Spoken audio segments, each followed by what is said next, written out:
നമ്മുടെ പഴത്തോട്ടത്തിലാണ് ഇപ്പോൾ ഉള്ളത്. നമ്മൾ പുതിയതായിട്ട് സെറ്റ് ചെയ്ത പഴത്തോട്ടമാണ്. ഇതിൻ്റെ വിശേഷങ്ങളൊക്കെ ഓൾറെഡി ഞാൻ പറഞ്ഞിട്ടുണ്ട്. അപ്പോൾ നമ്മൾ പഴത്തോട്ടത്തിൽ നമ്മൾ പുതിയ ചെടികളൊക്കെ വെച്ചപ്പോൾ ഒരു പ്രാണി വന്നിട്ടുണ്ടായിരുന്നു. എനിക്ക് തോന്നുന്നു വെള്ളീച്ചയാണ്.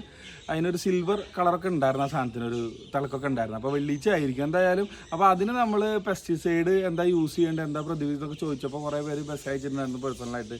അപ്പോൾ ഇത് നമ്മളെ മലബാർ ഗാർഡൻസിലെ റഷീദൊക്കെ സജസ്റ്റ് ചെയ്ത സാധനം കേട്ടോ, ഹോളോപ്പ്. ഇത് ഓർഗാനിക്കാണ്, നീമിൻ്റെ ഒരു മിക്സാണ് കേട്ടോ.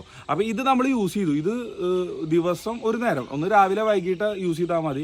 2 ദിവസം യൂസ് ചെയ്താൽ റിസൾട്ട് കിട്ടുമെന്നാണ് പറഞ്ഞത്. അപ്പോൾ ഒരു ദിവസം നമ്മൾ യൂസ് ചെയ്തുള്ളൂ, അപ്പത്തിന് സാധനങ്ങളെല്ലാം പോയിരിക്കണം. മാത്രമല്ല ഇത്രയും ചെടികൾക്ക് അടിച്ചു വരുമ്പോഴത്തേന് ഇത് ഒരു ദിവസം കൊണ്ട് കഴിഞ്ഞു.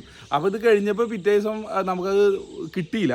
അങ്ങനെ നമ്മളെ ബോസം ഫാമേർ തന്നതാണ്, സജസ്റ്റ് ചെയ്ത സാധനമാണ് ഇത്, അവർ തന്നതാണ് ഇത് കേട്ടോ. അപ്പോൾ ഇത് 1 ലിറ്ററിൽ നമ്മൾ 15 ml മിക്സ് ചെയ്തിട്ടാണ് ഇത് അടിച്ചു കൊടുത്തത് കേട്ടോ. ഇതൊരു 3-4 ദിവസം വരെ ഞാൻ അടിച്ചു കൊടുത്തു. അപ്പോൾ കുഴപ്പമൊന്നുമില്ല. ഇപ്പോൾ നിലവിൽ വേറൊരു അറ്റാക്കോ കാര്യങ്ങളൊന്നും വന്നിട്ടില്ല.